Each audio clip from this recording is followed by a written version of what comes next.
Operation Fortitude was the code name for a World War II military deception employed by the Allied nations as part of an overall deception strategy during the build-up to the 1944 Normandy landings. Fortitude was divided into two sub-plans, North and South, with the aim of misleading the German high command as to the location of the imminent invasion. Both Fortitude plans involved the creation of fake field armies which threatened Norway and Pas de Calais. The operation was intended to divert Axis attention away from Normandy and, after the invasion on June 6, 1944, to delay reinforcement by convincing the Germans that the landings were purely a diversionary attack. Background: Fortitude was one of the major elements of Operation Bodyguard, the overall Allied deception stratagem for the Normandy landings.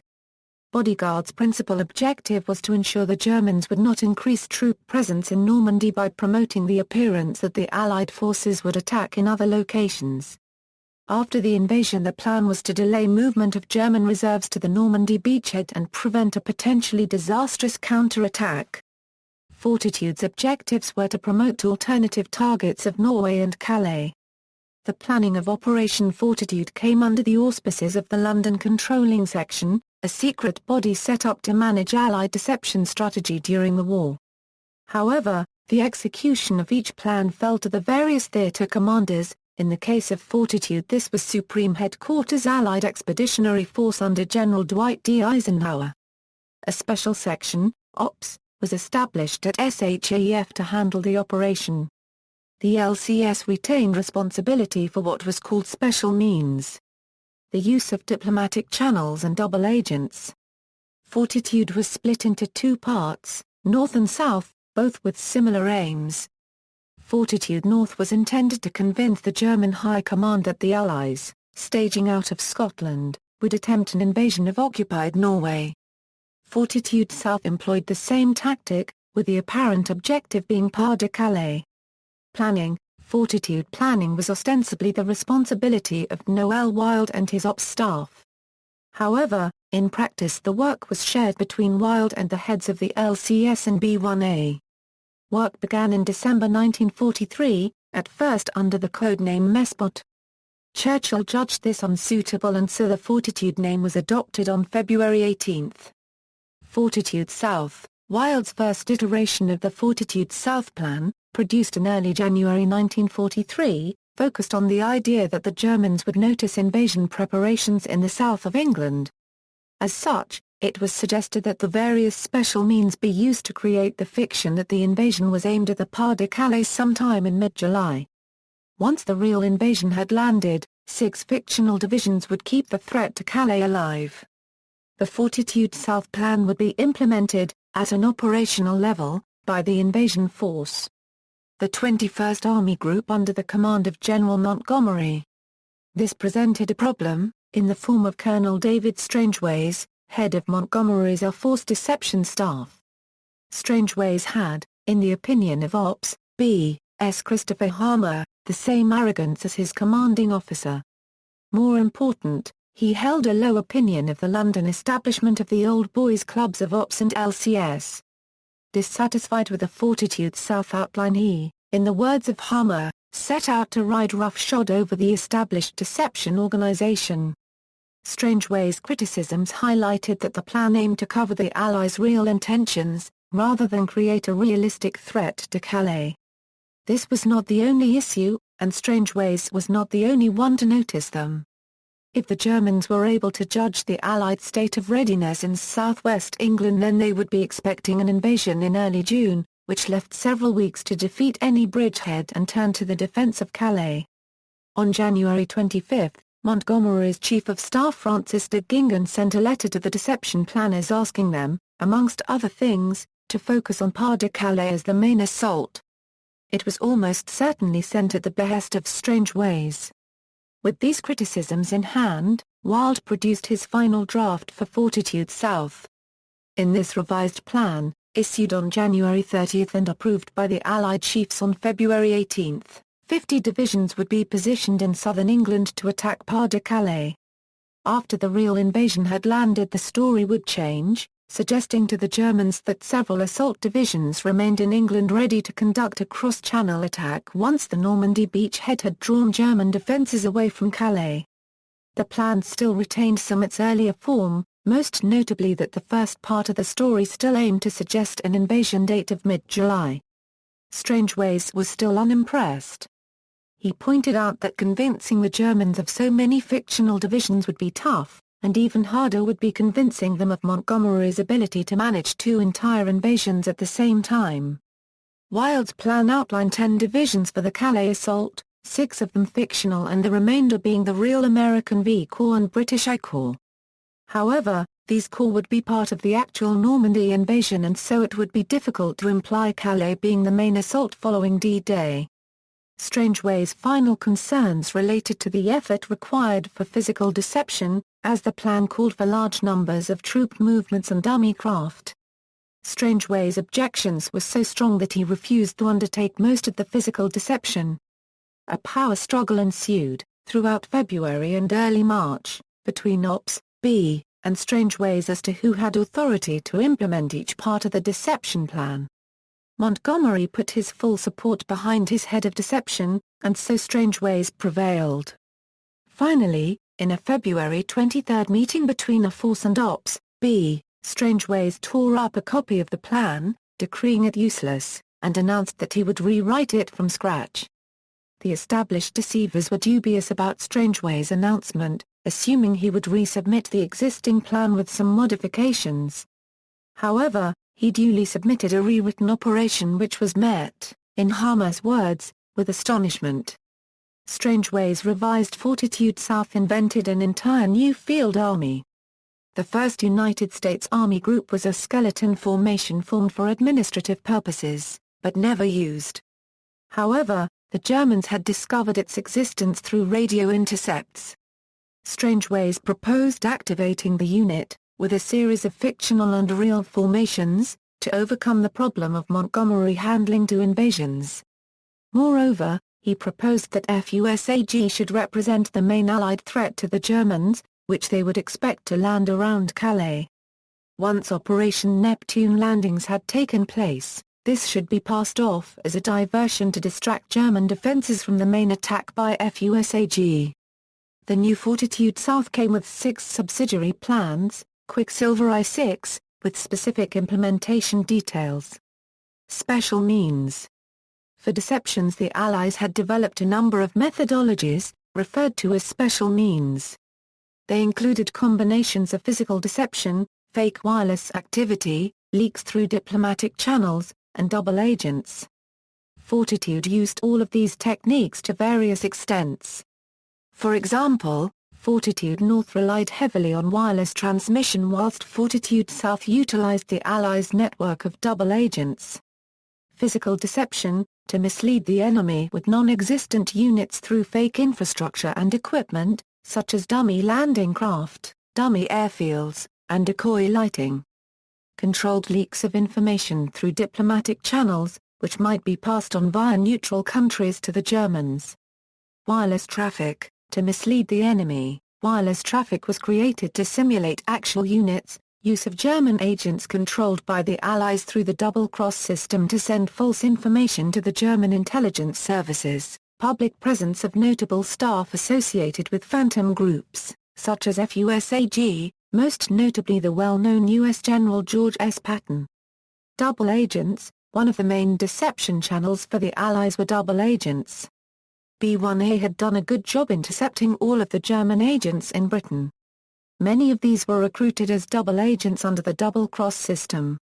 The 3 most important double agents during the Fortitude operation were, Joan Pujol Garcia, a Spaniard who managed to get recruited by German intelligence, and sent them abundant but convincing disinformation from Lisbon, until the Allies accepted his offer and he was employed by the British. He created a network of 27 imaginary sub-agents by the time of Fortitude, and the Germans unwittingly paid the British Exchequer large amounts of money regularly, thinking they were funding a network loyal to themselves. He was awarded both the Iron Cross by the Germans and an MBE by the British after D-Day. Roman Czerniawski, a Polish officer. Captured by the Germans, He was offered a chance to work for them as a spy. On his arrival in Britain, he immediately turned himself into British intelligence. Dusan Popov, a Yugoslav lawyer. Fortitude North. Fortitude North was designed to mislead the Germans into expecting an invasion of Norway. By threatening any weakened Norwegian defence, the Allies hoped to prevent or delay reinforcement of France following the Normandy invasion. The plan involved simulating a build-up of forces in northern England and political contact with Sweden. During a similar operation in 1943, Operation Cockade, a fictional field army had been created, headquartered in Edinburgh Castle. It was decided to continue to use the same force during Fortitude. Unlike its southern counterpart, the deception relied primarily on special means, and fake radio traffic, since it was judged unlikely that German reconnaissance planes could infiltrate Scotland without being stopped.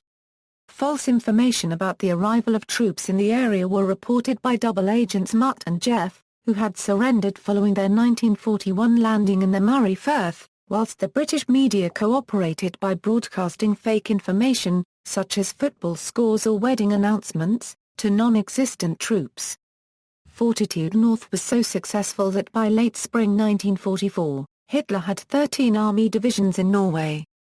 In the early spring of 1944, British commandos attacked targets in Norway to simulate the precursor to invasion. They destroyed industrial targets, such as shipping and power infrastructure, as well as military outposts. This coincided with an increase in naval activity in the Northern Seas and political pressure on neutral Sweden.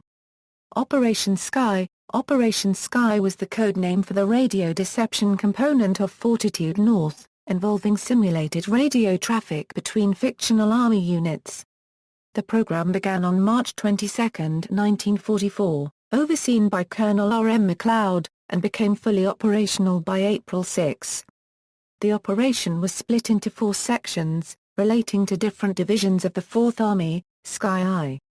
4th Army Headquarters, Sky 2. British 2 Corps Sky 3. American 15 Corps Sky 4. British 7 Corps. In his 2000 book, Fortitude, The D-Day Deception Campaign, Roger Hesketh concluded that no evidence has so far been found to show that wireless deception or visual misdirection made any contribution to Fortitude North. It is thought that the Germans were not in fact monitoring the radio traffic being simulated. Fortitude South employed similar deception in the south of England, threatening an invasion at Pas de Calais by the fictional 1st U.S. Army Group. France was the crux of the Bodyguard plan. As the most logical choice for an invasion, the Allied High Command had to mislead the German defences in a very small geographical area. The Pas de Calais offered a number of advantages over the chosen invasion site, such as the shortest crossing of the English Channel and the quickest route into Germany. As a result, German command, particularly Rommel, took steps to heavily fortify that area of coastline. The Allies decided to amplify this belief of a Calais landing. Montgomery, commanding the Allied landing forces, knew that the crucial aspect of any invasion was the ability to enlarge a beachhead into a full front. He also had only limited divisions at his command, 37 compared to around 60 German formations. Fortitude South's main aims were to give the impression of a much larger invasion force in the southeast of England, to achieve tactical surprise in the Normandy landings and, once the invasion had occurred, to mislead the Germans into thinking it a diversionary tactic with Calais the real objective. Operation Quicksilver. The key element of Fortitude South was Operation Quicksilver. It entailed the creation of the belief in German minds that the Allied force consisted of 2 army groups, 21st Army Group under Montgomery, and 1st U.S. Army Group, positioned in southeastern England for a crossing at the Pas de Calais. At no point were the Germans fed false documents describing the invasion plans. Instead, they were allowed to construct a misleading order of battle for the Allied forces. To mount a massive invasion of Europe from England, military planners had little choice but to stage units around the country with those that would land first nearest to the embarkation point. As a result of FUSAGs having been placed in the southeast, German intelligence would deduce that the center of the invasion force was opposite Calais, the point on the French coast closest to England and therefore a likely landing point. To facilitate this deception, additional buildings were constructed. Dummy aircraft and landing craft were placed around possible embarkation points. Patton paid many of these a visit along with a photographer. Contrary to popular belief, there was no use of other dummy vehicles, such as inflatable tanks. In large part due to Strangeway's refusal to implement widespread physical deception. It is thought that the Army encouraged the idea that these dummies were used to draw attention away from some of the other means of deception, such as turned agents. In any case, the Allies overrated German abilities to conduct aerial surveillance and so many of the props were never constructed. Those that were mocked up, Patton was photographed visiting on regular occasions. A deception of such a size required input from many organizations, including MI5, MI6, SHAEF Fire Ops B, and the Armed Services. Information from the various deception agencies was organized by and channeled through the London Controlling Section under the direction of Lieutenant Colonel John Bevan. Fortitude South 2, on July 20, Ops took over control of Fortitude South from our force. Earlier the previous month they had begun work on a follow-up to the operation. Their news story centered around the idea that Eisenhower had decided to defeat the Germans through the existing beachhead. As a result, elements of FUSAG had been detached and sent to reinforce Normandy, and instead a second, smaller, American Second Army Group would be formed to threaten the Pas de Calais. The plan met some criticism. Firstly, over the requirement to create so many fictional U.S. formations, in the face of a known manpower shortage in America. Secondly, the plan reduced the threat to Pas de Calais, and so the 15th Army might be moved to reinforce Normandy. As with its predecessor, in late June Strangeways rewrote the operation to ensure the focus remained on Calais. In his version, the Normandy beachhead was not as successful, and Eisenhower had taken elements of FUSAG to reinforce its efforts. FUSAG would be rebuilt with newly arrived U.S. formations with the aim of landing in France toward the end of July. Impact: by September 28 the Allies had agreed to end the Fortitude deception, moving to operational deceptions in the field under the overall charge of Ops. The Allies were able to judge how well Fortitude was working thanks to signals intelligence obtained by breaking German codes and ciphers. On June 1, a decrypted transmission by Hiroshi Oeshima to his government recounting a recent conversation with Hitler confirmed the effectiveness of Fortitude. When asked for his thoughts on the Allied battle plan, Hitler had said, "I think that diversionary actions will take place in a number of places, against Norway, Denmark, the southern part of western France, and the French Mediterranean coast." Adding that he expected the Allies to subsequently attack in force across the Straits of Dover. They maintained the pretense of FUSAG and other forces threatening Pas de Calais for some considerable time after D-Day, possibly even as late as September 1944. This was vital to the success of the Allied plan, since it forced the Germans to keep most of their reserves bottled up waiting for an attack on Calais that never came, thereby allowing the Allies to maintain and build upon their marginal foothold in Normandy. During the course of Fortitude, the almost complete lack of German aerial reconnaissance, together with the absence of uncontrolled German agents in Britain, came to make physical deception almost irrelevant. The unreliability of the diplomatic leaks resulted in their discontinuance. The majority of deception was carried out by means of false wireless traffic and through German double agents. The latter proved to be by far the most significant.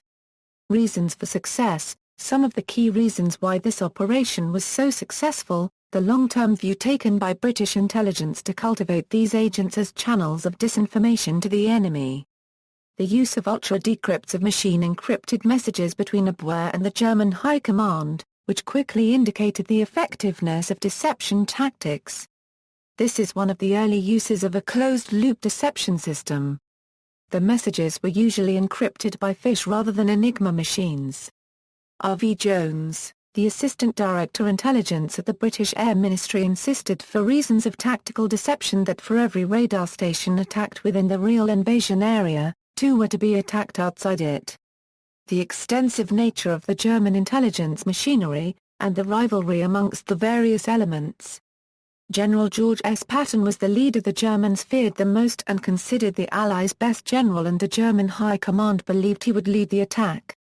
In fiction, Eye of the Needle is a novel about a Nazi spy figuring out the Allied deception and racing to let the German leadership know. Another book, The Unlikely Spy, is a novel that focuses on Allied attempts to carry out Fortitude, as well as a German agent's race to discover the true plans.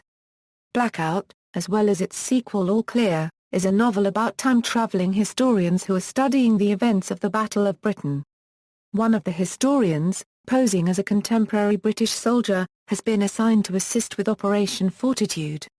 Overlord, Underhand, by the American author Robert P. Wells, is a fictionalized retelling of the Juan Pujol double-agent story from the Spanish Civil War through 1944, examining his role in MI5's double-cross system in selling Operation Fortitude to the German High Command.